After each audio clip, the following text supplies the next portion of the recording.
안녕하십니까. 이어서 원주권 뉴스입니다. 강원도 하루 확진자가 2,000명대로 내려오면서 3주 연속 감소세가 이어지고 있습니다.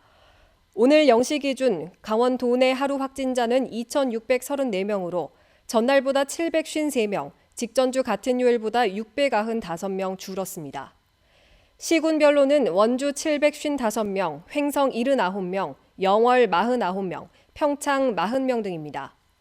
주간 일평균 확진자는 2,681명으로 지난주와 2주 전에 이어 줄어들고 있습니다. 도내 누적 사망자는 전날보다 7명 늘어난 977명, 위중증 환자는 1명 줄어든 31명입니다.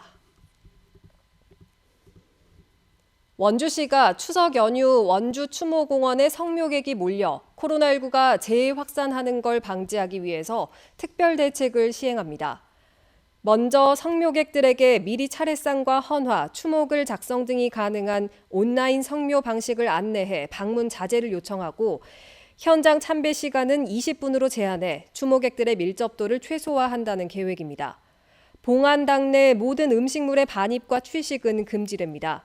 한편 추모공원 내 화장시설은 추석 당일에만 휴무합니다.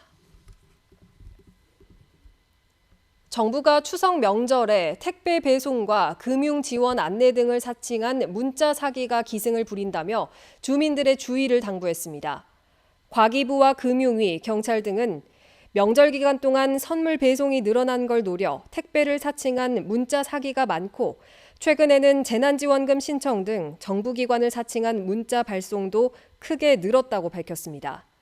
특히 택배 조회와 명절 인사 문자를 보내 휴대폰 원격 제어 앱 설치를 유도한다고 덧붙였습니다. 최근 3년 동안 전체 문자 사기 중 42% 정도가 추석과 설 명절 기간에 발생하고 있습니다.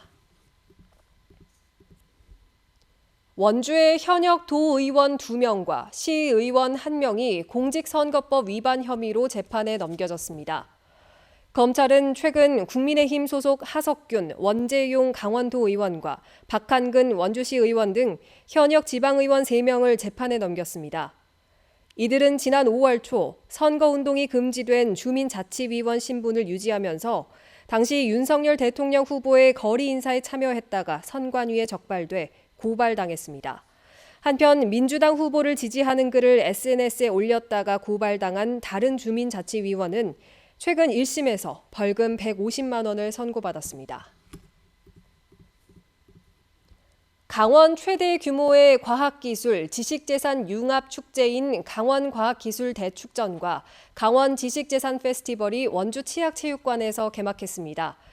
오는 4일까지 열리는 올해 축전은 원주 의료기기 테크노밸리와 강원과학문화거점센터 등 20여 개 기관과 업체가 참여해 첨단 기술과 연구 성과를 홍보하고 아이디어 공모전 우수작 전시와 이동식 과학버스 체험, 아이디어 플리마켓, VR 체험, 과학 골든벨 같은 프로그램이 진행됩니다.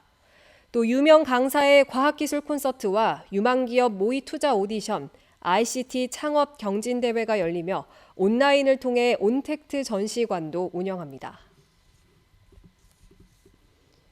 이혼 소송 중인 아내의 계정으로 포털 사이트에 접속해 이메일 등 개인정보를 무단으로 캡처한 34살 권모 씨에게 법원이 벌금 500만 원을 선고했습니다.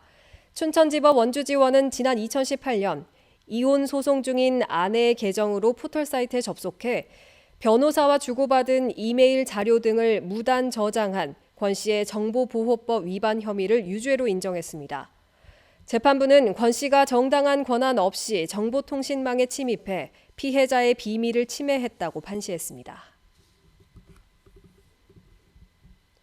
주천강 상류인 횡성 둔내 고랭지 밭의 흙탕물 저감 사업이 추진되고 있지만 농업인들의 참여가 저조한 실정입니다. 횡성군은 올해 둔내면 삽교리에 흙탕물을 저감할 수 있는 양파망과 볏짚 거적을 설치하고 오염이 덜한 완효성 비료를 공급하려 했지만 실제로 신청한 면적은 120헥타르 가운데 16헥타르에 그쳤습니다.